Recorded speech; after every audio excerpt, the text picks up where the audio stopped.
I like Doctor Who. Okay, I like it a lot. Okay, I like it a lot. Doctor Who, a show about a time-travelling alien with two hearts, the last of his kind, who whisks young ladies and the occasional man off into his spaceship to show them the universe. Rebooted in 2005 by Russell T Davies, and now run by Steven Moffat. Oh, Moffat, when you are good, you are so good.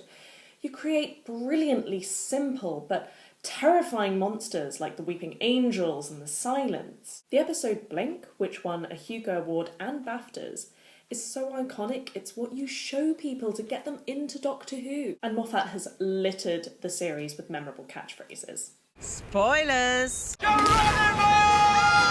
Hello, sweetie. Yeah, it's cool. Bow ties are cool. It's more like a big ball of wibbly-wobbly, timey-wimey stuff.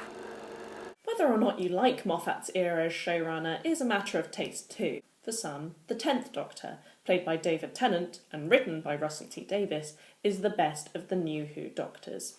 But for me, he was always too serious, with one perpetual frown on his face and only one way of expressing anger. The laws of time are mine, and they will obey me! I am the oncoming storm, the bringer of darkness, and you are basically just a rabbit, aren't you? In a gloomy TV schedule of Byronic heroes with various addictions, murdering habits, family problems, where each episode is more gloomy than the last one, I like that we have a show where the Doctor does save the day, with Deus Ex Tardis. His arrogant swagger, his relationship with Riversong, and the music of the series.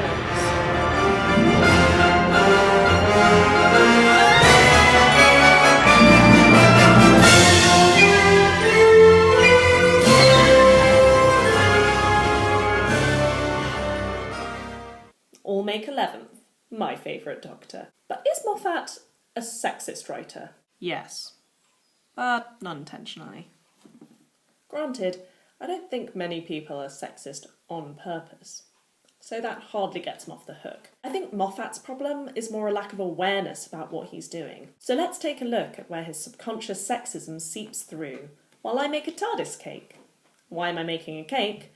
To show that just because I'm back in the kitchen doesn't mean you can shut me up about feminism. So let's begin.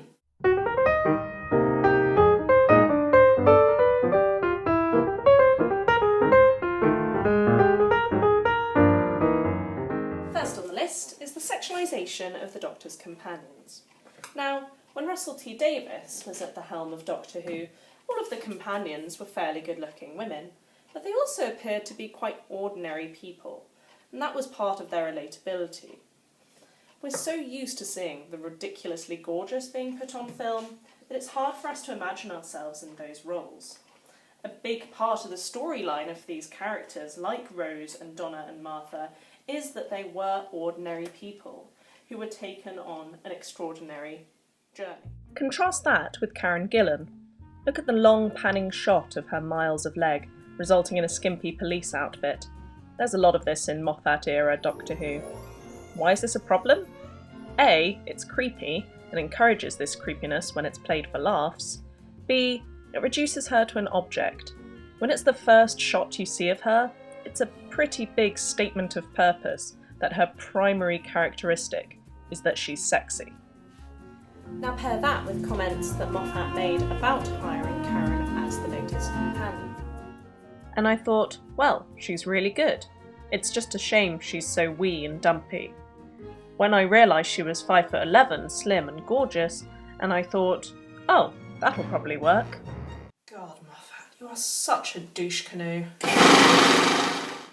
This sexualisation goes even further with such lines as, I'm quite the screamer.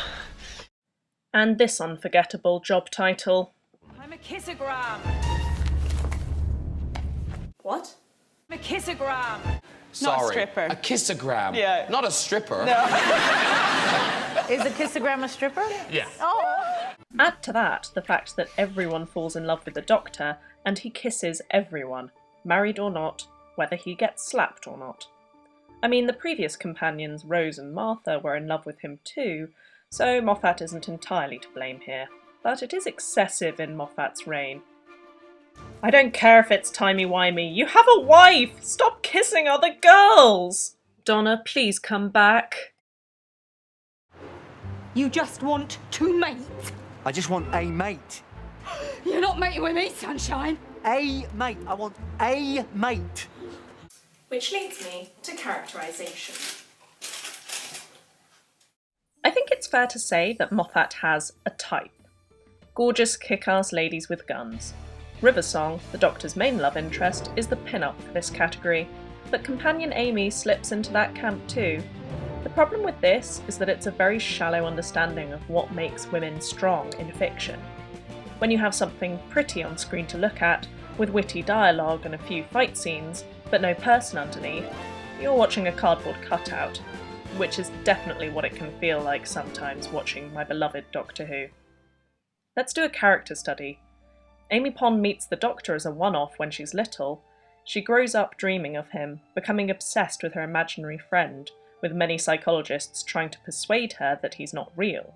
She idol-worships him, and even tries to get with him. This caused tension throughout the first season, with Amy obviously still in love with him. No matter how many plot lines and conversations there were about Amy's choices between fiancé Rory and the Doctor, it didn't resolve the plot conundrum. Even on her wedding day, she still tries to get a snog from the Doctor. And this, Moffat, is why everyone falling for the Doctor is not a good writing strategy.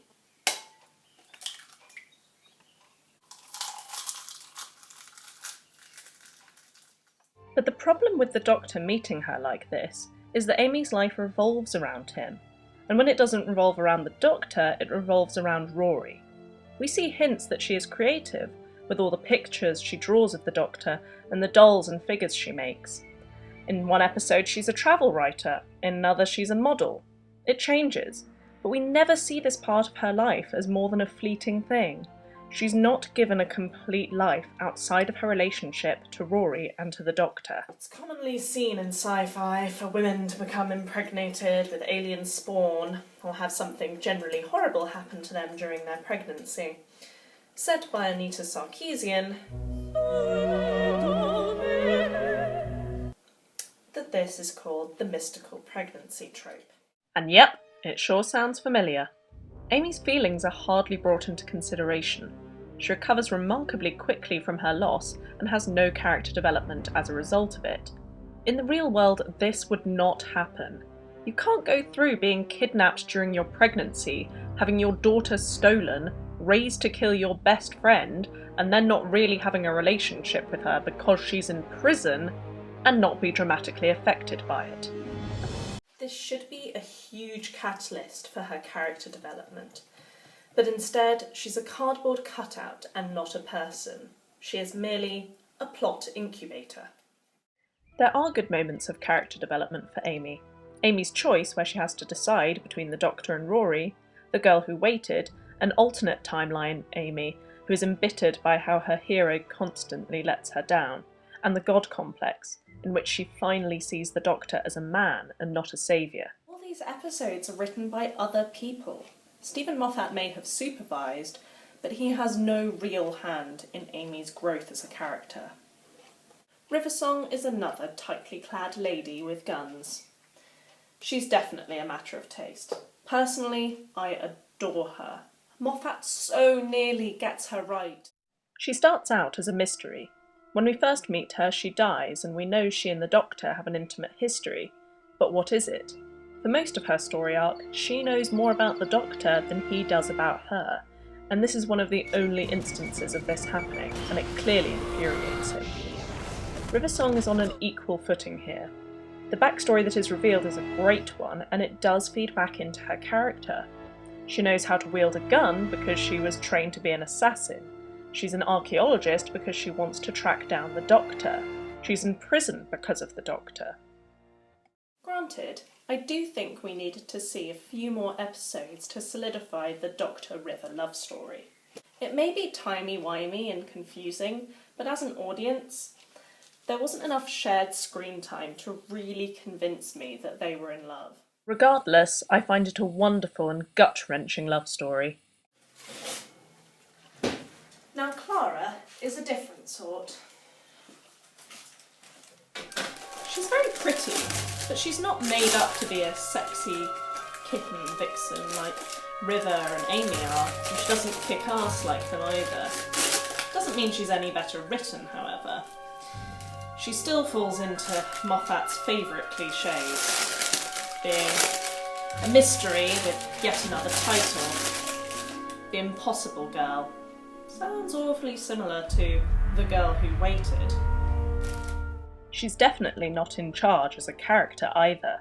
The first proper Clara episode in season 7, she's rescued by the Doctor. While she rescues him at the season finale, he ultimately rescues her, even carrying her away bridal style. In Moffat's plot, she is literally born to save the Doctor. Talk about your life revolving around a man. Even in that, she has no agency. The Doctor hides the mystery from her, and she doesn't get to explore her own character. She's a puzzle, not a person. Like with Amy, we know nothing about her family beyond a few passing lines, and without family and friends in the picture, it makes her life even more Doctor-centric. She falls flat for me too, because after 3 seasons of witty banter of the same strain, it's getting dull. I can't find the flirty, fast-paced dialogue interesting. Moffat tries to make her different by having her be a computer whiz, but she's only like that because of the information that was downloaded into her head. The only episode in which I connected with Clara was The Time of the Doctor, the Christmas special, because we finally saw some real emotion from her, admitting she fancied the Doctor, which did rile me up, being angry with him for leaving her, and crying at watching him go. I'm really hoping that she'll have more to work with as companion to the 13th Doctor, played by Peter Capaldi. There's plenty of potential for conflict between them, and I can imagine fun storylines with her adjusting to his regeneration. Moffat is also in charge of who will get to play the Doctor next. When Matt Smith left, many had hoped that the next Doctor might be someone of colour or a woman. But instead, we got another white man for the 13th time. Not that I don't love Peter Capaldi, especially as foul-mouthed Scott Malcolm Tucker. I'm gonna have to mop up a fucking hurricane of piss here from all of these neurotics. Got going here, I've got a to-do list here that's longer than a fucking Leonard Cohen song. I'll be with you in 2 shakes of a crying baby. But when Helen Mirren pointed out that she'd like to see a female Doctor, Moffat gave the response that he would like to see the Queen played by a man. So not the point. Moffat has flip-flopped on the possibility of a female Doctor several times before, but to give such a glib response to it now shows that he really doesn't get why this is a big deal. To have a woman in one of British television's most iconic roles, not wearing tight leather or wielding a weapon, but being fiercely clever, a diplomat, the part-time protector of Earth, and with the brilliant backstory of being the last of her kind, that would do so much for women in television. And Moffat doesn't see that, nor has he hired a single female writer for the latest season, which makes this all worse. From Moffat's perspective, he's just hiring the best people for the show and doing what's best for Doctor Who. Can't tell me that there are no qualified female writers who fit that bill. What really worries me is the potential for groupthink. When you have men all of similar backgrounds and perspectives, you are likely to get the same base-level sexism we have now, because it shuts out other ideas and possibilities. One of the major problems with groupthink is that you don't recognise you're doing it, so it's easy for casual sexism to slip through when there's no one there to challenge it. If you want a wider audience, you have to have a wider range of input, and we especially need it if we want to be represented properly. Regardless to all of this, I am still a Moffat apologist at heart, because despite the problems in his writing, his Doctor, River Song, Amy and Rory have moved me to squeals of joy and puddles of tears more than anything else on television. Even if he is misguided, it's obvious how much love Steven Moffat puts into this show, how much everyone puts in. He's written speeches and lines that I have memorised and I hope go down in Whovian history. I am most definitely a madman in a box. Raggedy Man good night, and I will always remember when the Doctor was me.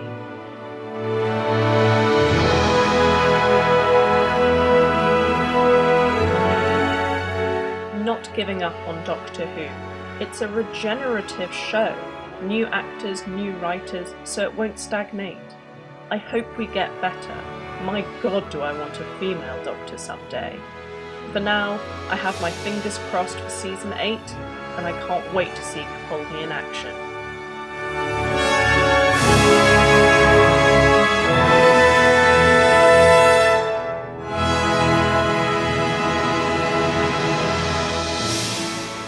There you go, one Tardis cake. Thanks for watching, and keep the flames in the oven and out of the comments section. Toodaloo!